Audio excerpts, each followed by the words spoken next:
welcome you all. And today I will be just here hosting these two outstanding people so that we will be sharing our personal stories, what we have done for the actually for the youth field, and then what has come and how many lives we have touched so far, and what was the outcome of this cooperation, and also the main challenge was the cross-sectorial cooperation. Therefore, I would like to, at first, thanks to them and also our partners here, and personally to Mustafa and Volkan for their creative ideas to bring this dream come true, and then we are all together here. And I would like to especially thanks to 70 attendees that are like participating in the webinar with us. So guys, as I told you that it's like a kind of how many years so far we have known each other, right, Ülly? So I would like to first, I hope you can see my screen. Can you see my screen, guys? Yes. Okay, cool. So that I would like to start with Ülly. I mean, Ülly, that I know like you were in Salto, right, when we met, and then we have been together with Handan from Turkish National Agency in Portugal. No, in Canarias, I think, that we were doing the tool fair together, and it was a kind of valorizing what has come so far in the youth field, and so like you have been in the field since 20 years, and me like since 1997 when it started with Let's Go and changed like a kind of representative of Turkey, something like this, and it comes to this end. And afterwards, really, it didn't like stand for this, and you contributed to various like key youth development policies, right? And then I would love to also talk about a little bit for this important issues in this presentation. And I mean, since 2001, you have contributed so far in the field, and then you work on the competence model, how to improve the capacity, build the capacity of the youth workers. Then you like work for social inclusion in Salto Resource Center in Brussels, and then Estonia like just grab you back, and now you are like at the moment in a very lovely breach in your life. So that's why I would love you to also talk about these issues together. Later on, like you are also like working with the university, so as a columnist for the National Youth Field magazine as well. So it's not only you stand for only just to give trainings or only doing some like research, but you did in various fields to advocate for the importance of this non-formal learning and the importance of the youth work so far, and still going strong. So would you like to share what has come so far, then like a kind of wrap up? The Zoom is yours, Ülly. Thank you very much. Once again, hello to everybody. And thank you, Tuğçe, for this introduction. It makes me a bit humble, as it sounds really a lot, but I think I have been a very lucky person to indeed, like it is saying in the slide, to live a life of experiential learning, mostly in youth field, but not only, which I think makes it even more significant. If I would use some minutes for a kind of introductory ideas, and related to what you just have introduced, Tuğçe, it was 17 years ago actually when I was a master's student in Tallinn University, and I decided to use experiential learning cycle as a grounding theory for my master thesis, and I'm sure that this has both consciously but even more, I think, in the ways not fully even acknowledged by myself, impacted me as a person, but also my professional path. And I really like the title of one of the books by David Kolb and colleagues on experiential learning. The way you learn is the way you live. I believe this is a very powerful idea. So I'm very grateful to the colleagues in Turkey for your kind invitation, but even more for your efforts to nudge the discussions, how we think of learning, and how we think that the diverse learning spaces should be created and supported. I'm here today speaking on behalf of Estonian Education and Youth Authority, a newly formed government agency in Estonia, of the Ministry of Education and Research. And our goal is to provide people in Estonia modern, high quality and equally accessible opportunities for learning. Now Estonia is one of the countries which I believe is well known for our digital ambition, but we like to think that there is more, to be honest. And this is also one of the underlying ideas of the new state initiative since last year, which is titled Education Nation. And you can see the reference to it on my background as well. And in fact, our call would be that everyone can become an education nation. We have a very well designed strategic approaches to education and youth policies. And we have a very diverse set of support measures in place in different formats, which would allow people to create their own learning paths. And I believe this is also very well in line with the idea of experiential learning as it is. I think one of the strengths of youth work is its diversity. It takes place in youth organizations, in youth councils, youth centers, youth camps, youth projects and programs. In Estonia, we also have some formats which might be considered rather unique. We have a vast network of hobby schools, hobby education and hobby activities, which is a kind of hybrid format. It takes place voluntarily, so it's a non-formal education based on its principles, but it is based on curricula and guided by professionals. So I think it's an interesting format, which is a little bit touching upon where the synergies could lie. Also in Estonia, we consider very important youth work in schools. We have professionals working in schools as youth workers, because we see that this is a way to advance youth participation and school democracy. And we think this is as important as the things happening outside the formal education. And this is, of course, not at all an exhaustive list of all possible formats of youth work practice, but these all combine a very valuable key to be able to design diverse and flexible opportunities for learning in a learner-centered way, we believe.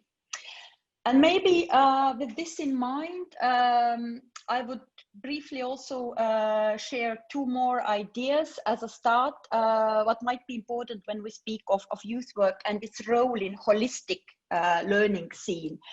OECD has a program for international student assessment known as PISA. And it explores what students know in reading, math, and science, and what they can do with what they know. And when I say PISA, I believe it is a formal education mostly and firstly that associates to most of the people. And it has mostly also been promoted and acknowledged as to something that examines the efficiency of school education approaches in different countries. Now, 2 days ago, OECD published the results of the last volume of PISA 2018, and it is titled, Are Students Ready to Thrive in an Interconnected World? And it looks at how 15-year-old people who participated in PISA testing understand issues of local, global, and cultural significance, how they understand and appreciate the worldviews of other people, and how they take action for collective well-being. And if I take one of the statements in PISA only, which is that I respect people from other cultures as equal human beings, 82% of young people at the age of 15 agree to that. And if we look at this statement only, it is very clear that this is not about reading, math and science as individual disciplines, but this is about learning to be human. And this is something that takes place lifelong and life-wide. So it is no doubt that learning takes place outside formal education institutions, and the things happening there can be a very rich source of human capital. And I believe that recognition of non-formal and informal learning makes this human capital more visible and more valuable to society at large as well. And secondly, I thought I would briefly illustrate the youth field from Estonia, as it would hopefully help to understand a little bit more my interventions. Our overall population is 1.3 million people. We are very small compared to the country where our Turkish colleagues are coming from. And out of which approximately 21% is youth population. On EU level as well, it is around 20% of young people, as we're talking about. And here it is important to mention that in Estonia, we consider young people at the age from 7 till 26, which is also very different from country to country. And if we talk about what can actually be done regarding the competencies of young people and non-formal learning, it will vary a lot depending on what age groups we are also trying to involve. In Estonia, we have come to focus our developments on youth field, which includes youth work and youth policy. And we are one of the countries where youth is actually a rather well-developed policy domain. We have a diverse set of youth work environments, like I mentioned before. We have Youth Work Act, National Youth Work Act in force since 1999. Youth work is a professional occupation. It's a profession. We have a specific professional occupation standard for that. And we have youth work studies available up to master's level in 3 academic institutions in Estonia, with more than 9,000 youth workers or specialists active in youth work, both paid and professionals. So all this, I think, which has been developed in 20 plus years, what we would consider a contemporary youth field in Estonia. And of course, there have been long developments long before. We think that this presents actually a very systematic approach by how to create best conditions for young people for their self-development, for their self-realization, outside formal education and family, as it is determined for youth work in Estonia, through non-formal learning. And if we look at research, it shows us that in Estonia, as much as 87% of young people who participate in youth work, they are very satisfied with their experience. So I think this is another important element. And what we consider equally important is that decisions are made together with young people. Of course, this is one part of the overall practice, what happens in youth field. But in Estonia, since some years, we also have the right to vote in local government elections from the age of 16. And this is the achievement what has actually been made, first of all, where the youth organizations played a key role, actually. And now that the debates are open also in quite some other countries about lowering the voting age, we would clearly say, and also based on Estonian experience, that this is not the end target. But this is one of the processes where experiential learning may play significant role. How we are empowering our young people for a positive societal change. And non-formal learning can play a powerful role in that, we believe. So maybe these are some of the ideas to warm up, and hopefully we can go on with the discussions how exactly it happens in youth field as well. Thank you. Yeah, thank you, Ülly. That's really, it's a kind of very inspiring, and then it shows that, I mean, what have you done so far makes sense, and then where it comes and how many young people's life has changed so far, what kind of developments for the society also, not only for the young people. So that's why it is quite important in my opinion. So great work. We will be talking about it. But before we move, I just wanted to go to this lovely, handsome guy. And I think I just remember it was I just started my NGO work with Habitat. And then they sent me at first, there's a European project in 1999. And it was Euromed Youth Project. And they said that we should go to Metu. And then there is like a kind of very cool project that you will go and start. And I met this handsome guy and with his lovely team. And we're all like babies and then rushing around. And so that we were trying to understand what is this Euromed, what is this intercultural dialogue, like albatros, etc., such kind of things. I know it's really changed. Even I was studying English language teaching, and I said, okay, I should change my field, and I should definitely go to something else. So, and since then, Özgehan was a kind of person, has a very special place in my heart and in my life, I would say.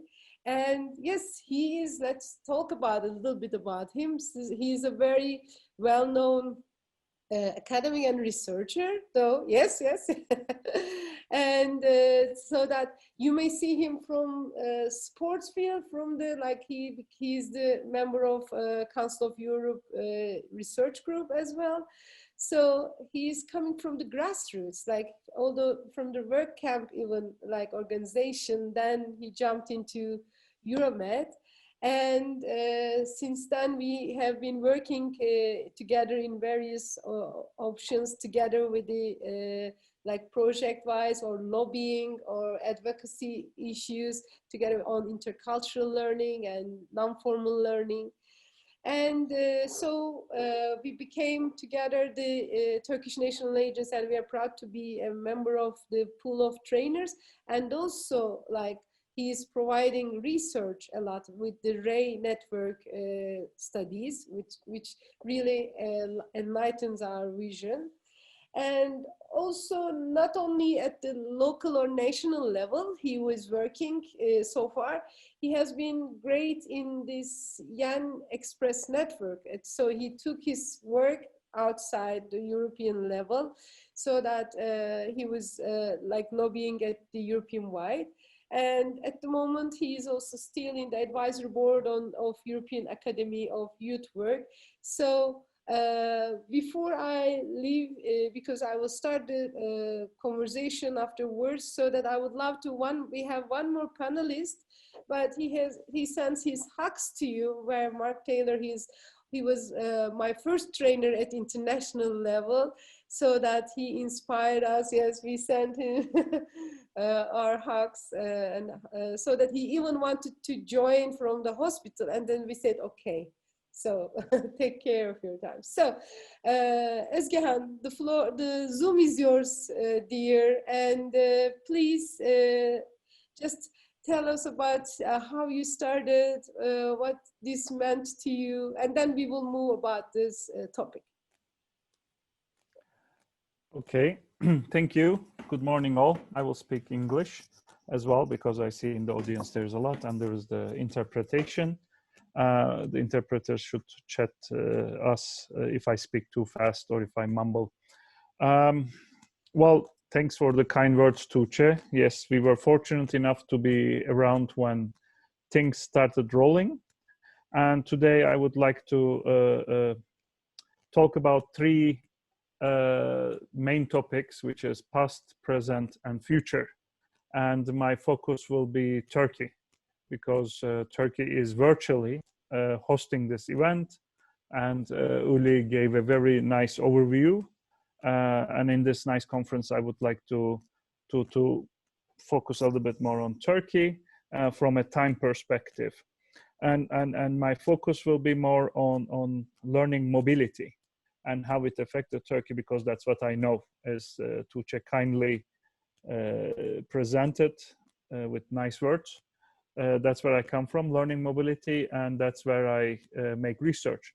But this is not only a selection bias. I'm not going to talk about learning mobility because I come from that field, but also we have evidence that learning mobility in Turkey contributed a lot to non-formal and informal learning, especially international learning mobility. By the way, when I keep using the term learning mobility, I am mainly referring to the definition used by the platform on learning mobility. I am sending the link. I am affiliated with this. So, sorry, I will send it to attendees as well. More reading is there. So this is my theoretical and conceptual framework is from this European platform on learning mobility and the definition. As Tuğçe said, the first projects funded by the European communities started taking place with Turkey joining the Euromed youth program. That was the first time Turkey was allowed to benefit, Turkish youth was allowed to benefit from international learning mobility programs on a larger scale. This is not to say it didn't exist before. Scouts were active in Turkey, work camp organizations were already organizing and providing international mobility, and there were organized student exchanges, especially in high school level. I'm talking about AFS, I'm talking about Rotary, but the Euromed program allowed youth organizations to benefit from the funding to organize international learning mobility projects. And also, let's not forget that Turkey always had a big volunteer sector, especially charity work, environmental work, children work. Turkey has huge resources and potential of volunteers. But these opening up these programs, first Euromed and then Turkey joining the European Commission youth programs, allowed certain changes. First of all, it expanded the geography. So Turkey joining these programs, starting with 90s, allowed learning mobility, international learning mobility to take in more cities in geography of Turkey. Turkey is a huge country and it is full of inequalities between regions. So before that, all the things that existed were more available for the young people living in the main cities, mainly Istanbul, Ankara, to a degree even Izmir was lagging behind. But opening up these programs allowed a geographical expansion. It also allowed inclusion because it allowed people with fewer opportunities to be able to participate in these programs or even get the necessary financial resources to travel. So it's not only about mobility I'm talking about, it opened the doors for diversity of projects because it wasn't only just going places, but it had a huge learning dimension to it, particularly non-formal education and informal learning. And opening up these programs in the past also gave a jump start, a huge boost to a new group of people, the trainers and facilitators. I mean, I send my best wishes to Mark, but he was also one of the initial contributors because when Euromed program started as well, it was being managed, operated by a colleague and an old friend of mine, Asuman Göksel, who now is also a well-known researcher writing on youth. And she was one of her first initiatives as Euromed Youth Action Program Turkey coordinator was to invest in training of trainers. So finally in Turkey, we have people like Tuğçe, people like Gülesin, and this wave of people who were recognized as trainers. Before that, the training and learning and education, all these terms in Turkish pointed to the direction of formal education. So they would use the term teacher, and this trainer started with the entry of international learning programs. And this had a huge multiplier effect. And it was, I think, if Tuğçe doesn't disagree, or Mustafa, there's so much experience in the audience, if they don't disagree, I would even say paradigm shift from formal education to learning and non-formal. The trainers and the facilitators of that time broke that wall, or were the pioneers of this paradigm shift. Personally, autobiographically, I am glad I could contribute to that as well, to a degree that I could go around and say, I'm a trainer, I'm not a teacher. And saying that in Turkish in 90s always was a good conversation starter, saying, yeah, what do you mean? That, okay, you are just playing games, right? Okay, hands up, etc., etc. It was like this. Now it is like, really, I just wanted to jump in because there's a huge paradigm shift. Now even the formal education field is desperately looking for new paths, how to connect with the young people, how to teach them, or so they lost the connection.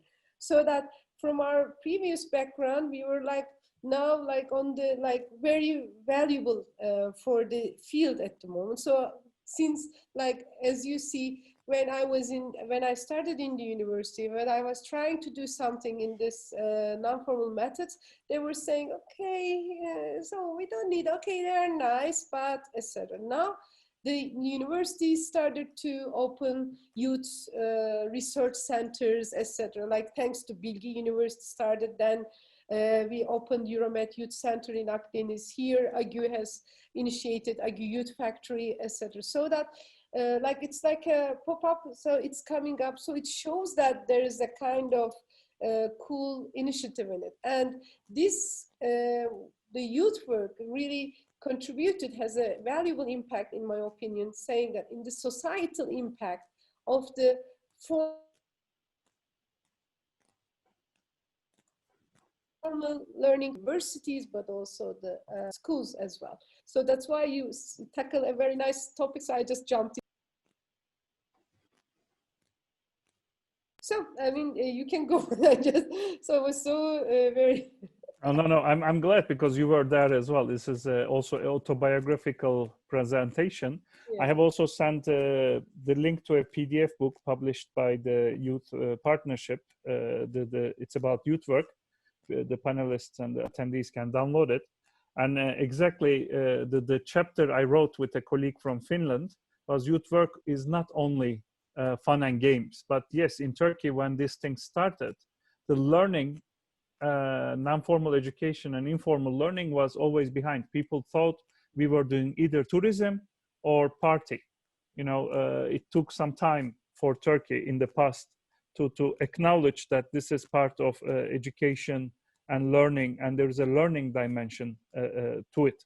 Yeah. So this is past. I still have present and future, but let's have a little bit of discussion, or I continue. It's up to you, Tuğçe. Okay, that's so cool. So that, I mean, we just come about a little bit what is the youth work. I mean, what the great potential are there. I mean, that how we experience personally and institutionally also, that the institutions, how the institutions has changed when we put the youth sense and non-formal learning approach to this. So let's go and then why it matters, and then where do you see the highlights, Ülly? I mean, you mentioned some very nice parts, so would you go for that? Thank you. And if you allow me to share, this is one thing what I like about working with you for long times already is the flexibility. So I would trust that this is also here for today, because I got very inspired by something what Özgehan was referring to. And I think I would like to refer to two things maybe.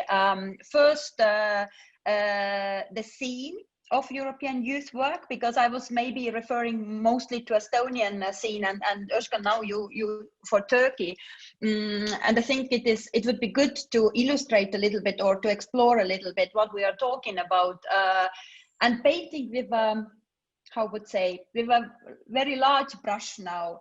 I would say that to me, when I say European youth work, because this is what the panel is about, the discussion is about, the heart of it is in the practice, in the field ground, happening in different youth organizations, in open youth work, in youth centers, in youth projects. And this is mostly in the local level, but also, of course, in the regional and national level. But I think this is the core where most of the non-formal learning in a most valuable way takes place. But supporting it from various angles, an important part is played by support measures on national levels in different countries, which of course varies very lot what has been done in different countries. And on top of it, or even more, let's say, nudging it or supporting it, are the common European efforts to support the non-formal learning in youth work. And here I would maybe mostly refer to something which is coming from the European Union side, as a first, let's say, a subjective incidental reference. The EU youth programs, you were referring, Özgehan, to the start of it in Turkey, and I can say as well that actually my start to the international youth work scene and non-formal learning in that sense was in 1997 when Estonia joined EU youth programs, and it has really brought the kind of revolutionary shift how we conceptualize what can be done as an impact of youth work. So I would say that the EU youth programs have indeed played a major role and its support instruments. Salto Youth Resource Centers have been mentioned already, the Youth Pass as a tool for recognition and helping people actually to reflect on their learning and make it also visible and recognized. RAY network, research-based analysis and monitoring you were mentioning, and you are involved yourself as well. I think these are the key milestones actually from European Union side, and there are obviously more, but just to highlight. And also then the Council of Europe with their very long practice already supporting the youth field and the competence. The history research was mentioned already, but there is so much more. And also the stakeholder events, which I would say are very important, because this is how we create a common knowledge in youth work as well. And the European Learning Mobility Platform that was mentioned already, but the whole partnership between the European Union and the Council of Europe as well. So these would be, I would say, on European level, some of the important milestones to understand that the scene we are talking about is actually very large, even though I think it is not fully acknowledged in a way. And I'm personally also very excited and grateful that we can have initiatives like European Youth Work Conventions. The third one of these is now coming in December, thanks to the German presidency of the Council of the EU.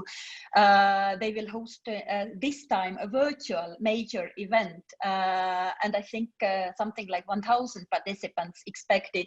And this is where we see that the youth work community, what we say, is actually very diverse, from young people, their representatives, from youth work stakeholders, from local level, regional level, state level, policymakers, youth organizations, trainers that were mentioned. And in Estonia as well, we have put a lot of effort to actually work on making it visible. What are the competencies needed to be active as trainer in non-formal education? And that work has been advanced actually by Salto Youth Training and Cooperation, by supporting that profession and know-how also on European level.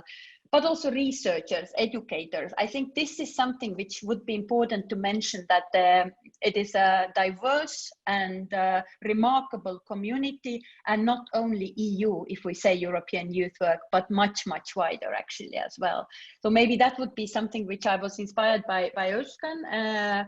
And the second, maybe to look at, if having illustrated a little bit the European youth work scene now, to look at this past, because you very nicely actually also pinpointed some of the developments that have made their significant impact, I think. And of course, having now explained how diverse is European youth work scene, it's hardly impossible that we explain it in a similar way in terms of past impacts for European youth work. But as well, you were mentioning scouting, and I think youth organizations and youth movements which is one of the angles only, what also the European youth work history explores, how the evolution of transnational youth organizations and movements have been over the past 100 years, actually. So it's not a very, very new even, I would say. And I think this is why talking about past, why I really kind of triggered by that, why I think it's important is that even though we can say that, let's say, a contemporary concept of youth work and youth policies is something which is in some countries 20 plus years, in some countries it's a rather recent domain, but to be honest, this is deeply rooted in more than 100 years of experience. And I think this is also important to be acknowledged. And maybe not knowing the historical perspective is often the reason why the potential of and even the power of non-formal learning in youth work is hard to be acknowledged and recognized. I think this is why it is important. And Özgehan, you were mentioning Scouting. They would be one of the organizations strongly in my mind as well, because of course, it is one of the most probably well-known international long history movements since early 1900s, with more than, I think, 50 million participants now all over the world. And if we take the example of Scouting, there was just a very recently published research by Tartu University in Estonia about Estonian Scouts movement, when they looked if the methodology practiced in Scouting would still be valuable today, how much it would impact actually the competencies of young people, and what was the main results from researching both the young people and their parents. Actually, the findings were that that Scouting has a very clear positive impact on personal development of young people, on their self-efficiency, and even more at those competencies which are determined as future skills by OECD, the cognitive and metacognitive skills, critical thinking, creative thinking, learning to learn, self-regulation, also social and emotional skills, and also practical and physical skills. And I think another kind of colorful example would be that maybe often we would say that the practical skills would be related to using matches in a forest camp regarding Scouts. But to be honest, during the COVID lockdown in spring, Estonian Scout Association organized a smart devices hike with more than 500 participants, young people even from Australia participating, and also a virtual campfire. So I think these are the examples. We also see actually how the very traditional movements are all the time working with the new domains, with new methodology in order to impact the competencies and make the non-formal learning significant for young people. And what I also would like to maybe mention is that if we talk about this very rich heritage of youth work on European scene, I think it is very worthwhile to look at what has been done by Salto Training and Cooperation.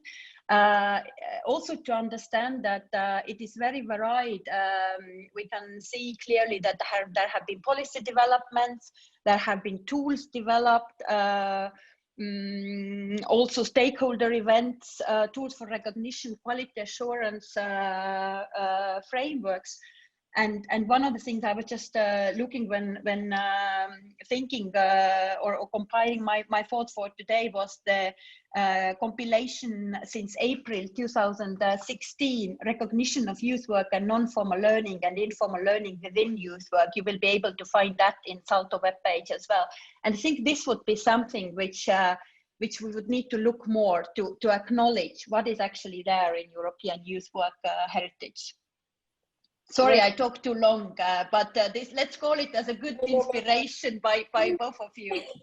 I really don't want to stop it, because the really information that you're giving is very valuable, and then we really need to know if we are going to talk about this field, and then what is it. So that's why the background information that you're providing is very important. Thank you for that. Thank you. So that, Özgehan, I want to come back to you, and also with the question also, we didn't still started, but thanks to Özcan Hoca. So he sent a message about the pandemic situation and what is the, I also copy pasted to the questions side.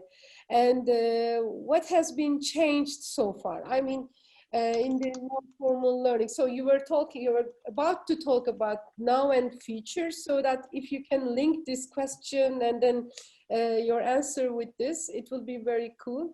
So that I would catch from here is that the recognition is quite getting important. For example, at AGÜ, we started non-academic transcript initiative, also involving young people inside, so that we develop together. So this also improved their employability as well. So what we have seen so far that we see that the the cross-sectorial field is looking for this recognition and started to valorize more this initiative. As you have been working for the Youth Pass, also for the other initiatives, can you mention some stuff for this? Okay, thank you. Ülly, thanks for clarifying a lot of things and putting more meat to the bone I have in front of me, the structure. Now, about present, yes, it's about two issues, which is recognition and quality. So those are the things we need to talk about now in Turkey, following the past. In terms of recognition, I use the scheme of the Pathways document. I sent you the link. There is a huge debate on recognition you can find here. Now, the Pathways 2.0 document put 4 levels of recognition, which is individual, what the young person recognizes, the non-formal education and informal learning dimension of youth work. So you participate in youth work, you learn, and you understand that you learned something. You don't just say, I went 1 week to Poland and we did something with the people with physical disabilities. It was nice. I ate food. I had fun. I came back. No, it's more than that. You learn. In Turkey, at individual recognition, now we are in a good place. After 2-3 decades of work, countless number of projects, huge numbers. So it led to individual recognition, but it still needs support and working on that. But that is in getting better in Turkey, individual level of recognition of informal learning. The next is social. And when we did interviews and focus groups for the Ray research, we have found out that social is in a better situation than we have initially hypothesized. Meaning that in Diyarbakır, in a focus group, you would find this traditional family whose daughter is participating in a series of projects, and the father that traditionally you would expect to be more close-minded had very high levels of recognizing that it's not only school that the daughter will learn, but the daughter learns a lot of things through informal learning. So society level is increasing. In the past, when we were students, if I wanted to go to a project, youth work project, I either had to lie to my instructors in the university, or I had to pamper and decorate it, saying, oh, but it's about European Union. I'm a political science student, so I have to go. I had to formalize it. But now, times have changed. I am the instructor. So the moment somebody tells me I'm going to a youth exchange, I say, good, write me a summary when you come back, you know. But it changed from punishment to permission, and now slowly getting recognition, as Tuğçe said. Society level is increasing. In terms of formal and political recognition, we are still very, very behind in Turkey at the moment. Formal recognition, there are initiatives like Tuğçe mentioned, these credits or youth work being accredited or being recognized credits, whatever, formal recognition, but it's still very much lagging behind. I see it often if somebody has an exam, they can't, they have to choose in between. Political recognition through the youth centers, municipal works, local community works, it is expected by the young people. So it is the grassroots that are taking the political recognition. They are forcing the local councils, municipalities to invest in informal learning and non-formal education through the youth centers Tuğçe mentioned. Now, I'm not going to get too much into it, but I can't let it pass. This issue of recognition, I am one of the odd ones. I am out of the mainstream on two issues. One is needs. I have been against the concept and I have been objecting it, and we are the minority, nobody cares about us. But I find it very problematic, this group, neither in education nor in employment or training, neither in employment nor in education or training, and EET, I find it extremely problematic because you are categorizing a group of young people based on what they are not. I find this as offensive as calling all the women not male. You don't say female, but you say the not males. You have males and the not males. But I gave up. I lost that fight a long time ago. However, I find it very problematic. The second one I find problematic is this employability business. I have written extensively on employability, active labor market policies, and and in the future I will talk about the pandemic, but I also find this extremely dangerous, that you put all the pressure on the young people to make themselves more employable. You know, we don't criticize the system, we don't criticize the market, we don't criticize the authorities for not creating enough opportunities, not protecting the interns or whatever. We allow this experience dilemma to grow. To get a job, you must have experience. To get experience, you must work. So they are saying work for free, the unpaid internships, which is a modern form of slavery of young people. So we don't talk about this, but we are criticizing young people for not making themselves more employable, this employability. So I am very cautious, and I warn people about not instrumentalizing youth work to cover the problems of the market. So the market cannot create equal, fair jobs for young people, opens the door for exploitation of young people, but it also has the audacity, the daring to ask young people saying, go do projects, you have a university diploma, it's not enough, get a youth pass, so I can eliminate the others and choose you. Okay, I get passionate about it. Ülly. We are very passionate people in this panel here. This is what happens when Estonians and Turks meet, but couldn't be more agree with you, Özgehan, on this. And I must say that I'm happy to meet someone else who is saying that some of the terms we are using in the field are not actually a very successful findings. And I would say that the term NEET, which is one of my unfavorite, to be honest, as well, if we play with very open cards here, and I think this is also part of being very conscious about what could be the connotations behind and possible stigmatization as well, even if the intention is positive. So I think this is something which I would easily relate to. Also saying that why couldn't we find terms which would be not through a negative perspective or non or not type of, I think it goes for non-formal learning very well as well, that we could think of. But what I wanted to also react to was actually that when you mentioned before that there has been a huge shift of paradigm, I think this kind of impact has to happen in all levels. And when I was saying before, more maybe about the very structural or strategic outlook, I would say that some of the things which I would see are even as important would happen in the practice.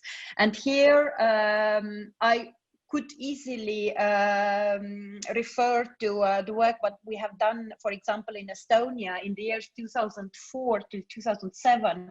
We were running a specific pilot program on initiating non-formal learning in prisons. And I was myself working with that. And I must say that this has been one of the most exciting things I've ever done in my work. Although I must say that I have had a very exciting professional career as such. But this has definitely been something which was revolutionary new. It was revolutionary hard, and it was revolutionary rewarding both for the young people who participated in this project or program, and also for the ones who worked for it. And as a result, at that time, it was before the prison reform in Estonia, we worked with 7 or 8 different prisons. And we started, of course, from the Ministry of Justice. And there was also a question about how can you actually work with different policy domains? And I think this is one of the examples where we worked a lot with the Ministry of Justice as well, because we started from the heads of prison, of course, to be able at all to go into the prisons to work with young inmates there. And the young people in prisons initiated youth initiative projects within prisons for other inmates, involving them. And I think this is part of the learning impact we're actually talking about in a very specific context, to my mind, showing even more how powerful non-formal learning can be via the youth work methodology.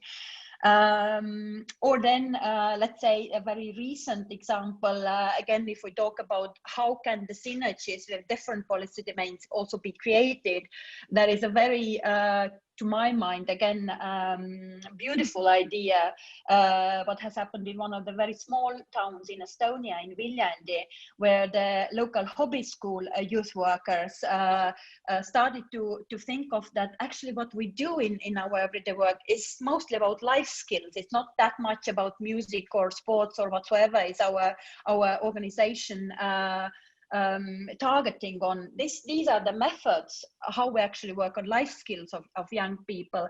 And then they started to go on with their debates in a small local town. As it happens, they had friends working in formal education. So when they started in one day to look at the national curricula together with the people working in the formal education, and they from the youth work background. And then they started to look for the common ambitions. The national curricula was full of it. So they said, come on, how does it happen that we don't actually do something together? And they developed together a subject for the 8th grade in school. Me and self-efficiency is the subject called, and the different topics, me and stage, me and teamwork, and actually young people go and do it via experiential learning in youth work. And what is very powerful element of this curricula is what they developed is that they always share their findings and learnings with the other people in their class, which makes it even what we say would be one of the essentials of non-formal learning in youth work, learning together with other people and reflecting together with someone, the reflections I get for myself as well. I think that these are maybe the things we would need to look more. And in Estonia, we have realized that this is also something that has to be supported by the state more. So I can say that also in the Education and Youth Authority, the synergies in practice, but also on the policy level, of course, but first of all in practice between the formal education and non-formal learning that takes place in youth work is one of our priorities now. And there is a new national portal that has been launched in spring this year, where we actually make these examples more visible. And we like to encourage actually the scene also by these inspiring examples. And here I must say that this is fully in line with what you said, Özgehan, also about not instrumentalizing youth work, but actually trying to look for ways how we can create the learning paths which are learner-centered, and it looks at the person in the center, in the core of this process, first of all, and then tries to see how this or another policy domain or the practices or learning in school, learning in youth work can actually contribute to that. And I think this is another way of thinking about learning scene as it is. Yeah. So let's also start the quick Q&A part as well. Like already we have started some part, and I would love you to wrap up according to the questions. So it's like our participants can also send questions via chat or Q&A part. So Özgehan, you have a question from one of our participants about needs. I also shared with you. Just I would like to take your point of view with this question. And if you would like to share with kind of methodological approach how to tackle with this, or as you wish. So I give the floor to you to answer, and I'm looking for the next questions. I answered that question in written, so people can see it in Q&A in answered. Okay. And methodology, Ülly said sufficient enough. I will not get into it, but that's another issue that is on the agenda now of present in Turkey, the quality. And how do we assess quality? Because the moment we ask for recognition, we have to present some kind of guarantee on the quality of it. And that was especially political and formal recognition.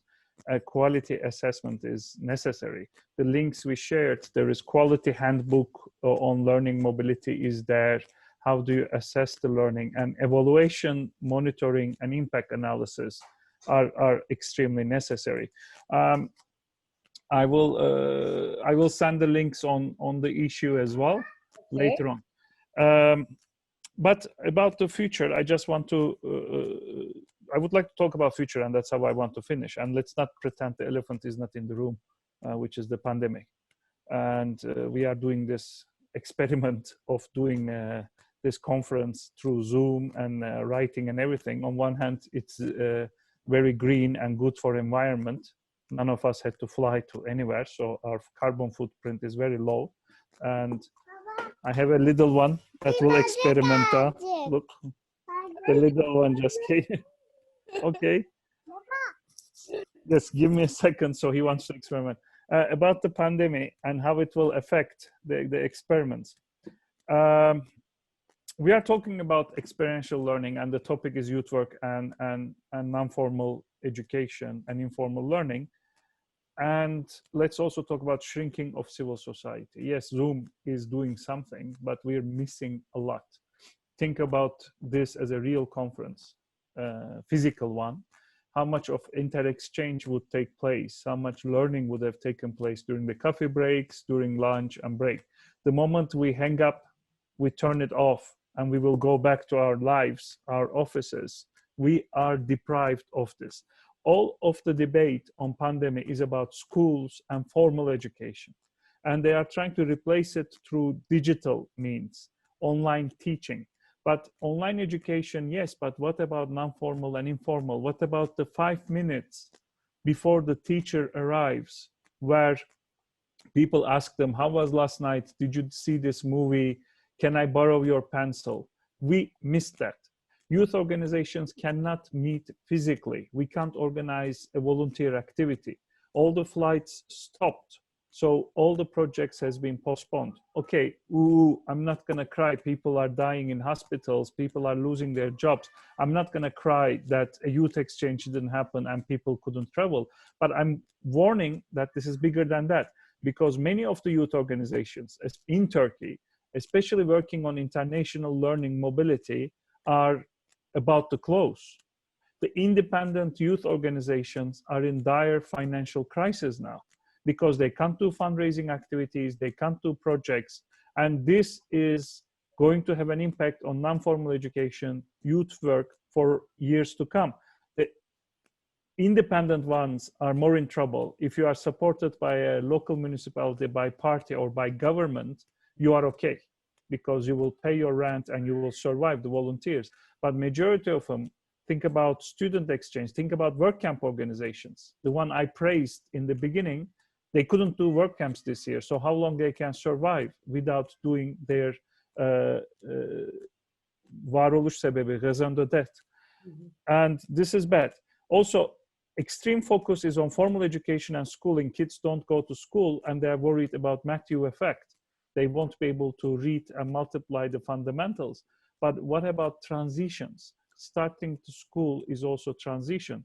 My favorite Italian philosopher, Giorgio Agamben, wrote this paper that universities must open no matter what. And he got a lot of reactions because he used a very strong language. But think about it. Going to university is an important transition, part of the transition to adulthood. But now people are stuck with their parents. They couldn't move. They can't develop their competences. They are deprived of that learning process of learning your budget, fitting into a new society, interacting with people coming from different backgrounds.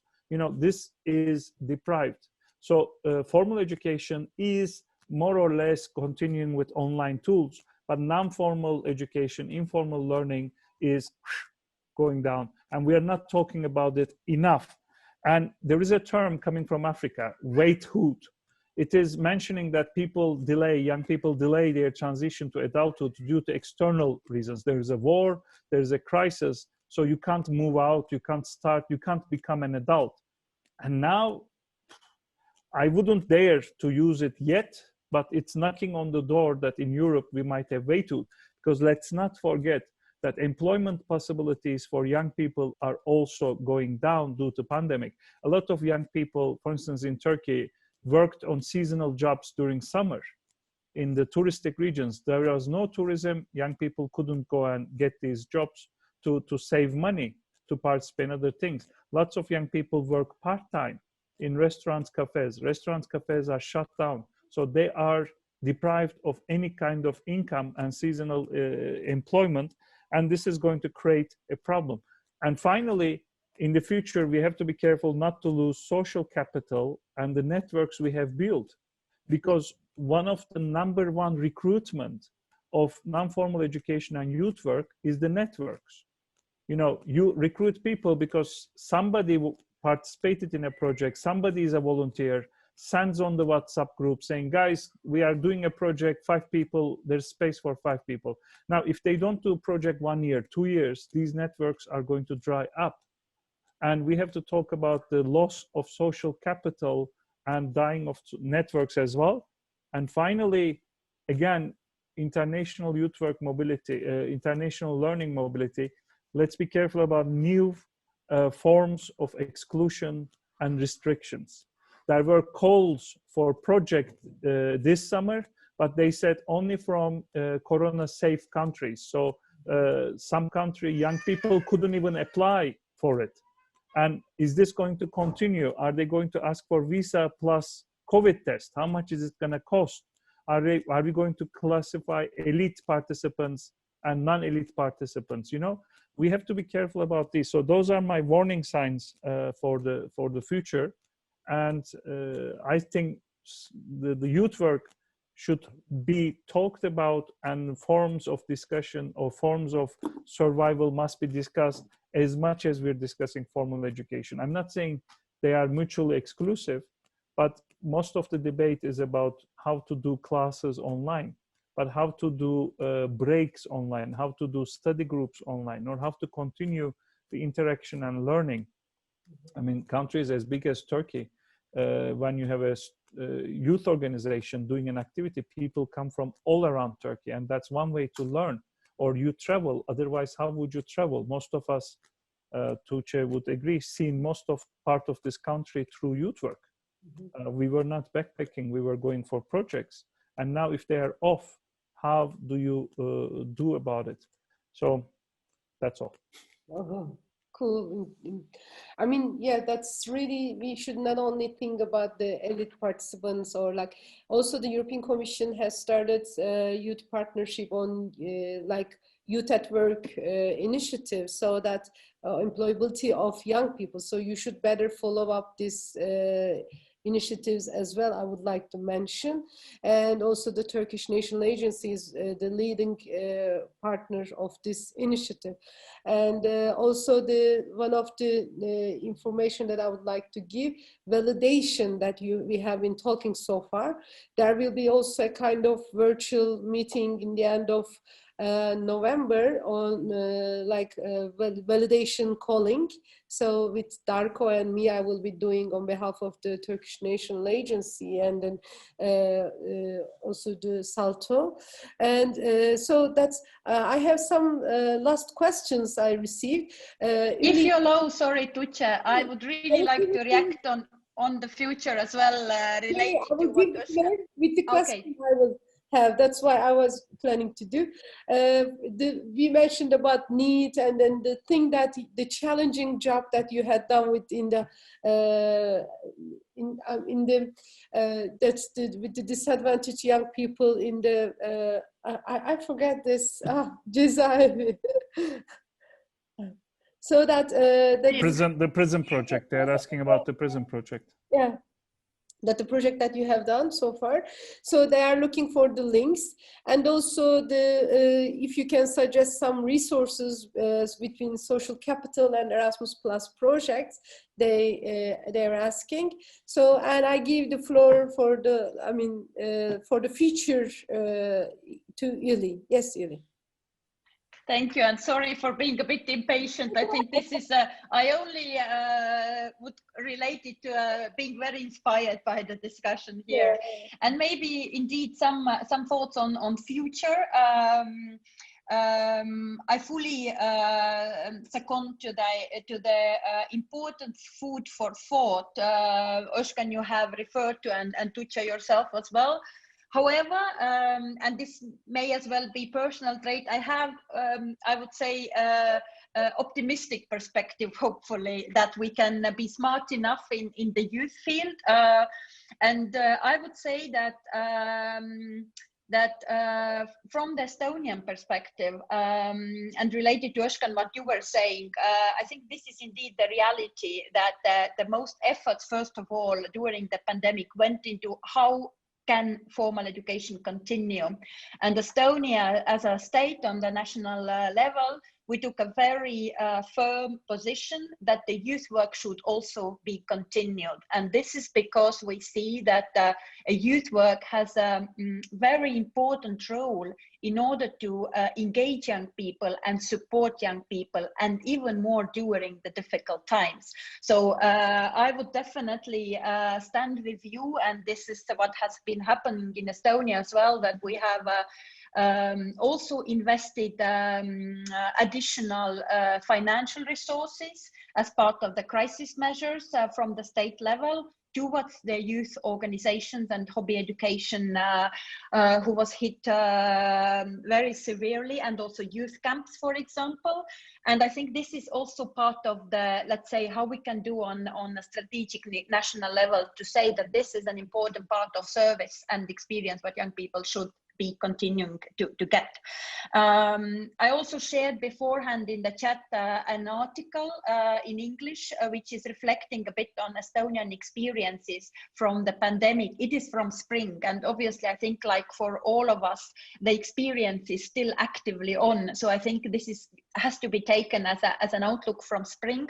But I think this kind of reflection, how has youth work been impacted, is very important to be carried on. And here I would really praise Ray for this, but also all the other efforts in order to try to make it a bit more explicit. And of course, Estonia, we have been one of the front runners and speakers on behalf of smart youth work, including digital youth work practice, and fully acknowledging the risks, what you are mentioning, Özgehan. We still believe that there is a great potential to make youth work more smart in this sense, and actually advance also the smart youth work solutions. And we would call upon actually to continue cooperation also in that. We know that Erasmus Plus national agencies will start a digital youth work, a strategic cooperation project, hopefully from next year on.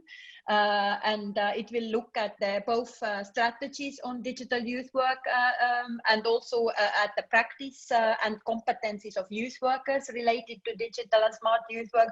So I think that would also be a part of the hope that more countries will join us in this project, because it would help us to maybe advance the youth work capacity also regarding the digital tools. And maybe as some ideas for the future, having said that, okay, smart youth work might be one of the possible ways, and that's not the full answer, that's for sure. But for sure, what we would say from Estonian perspective, that first of all, we should listen to young people more. And I think this is one of the experiences from the pandemics as well, that indeed we efforted so much on the life essential services, and which is also understandable.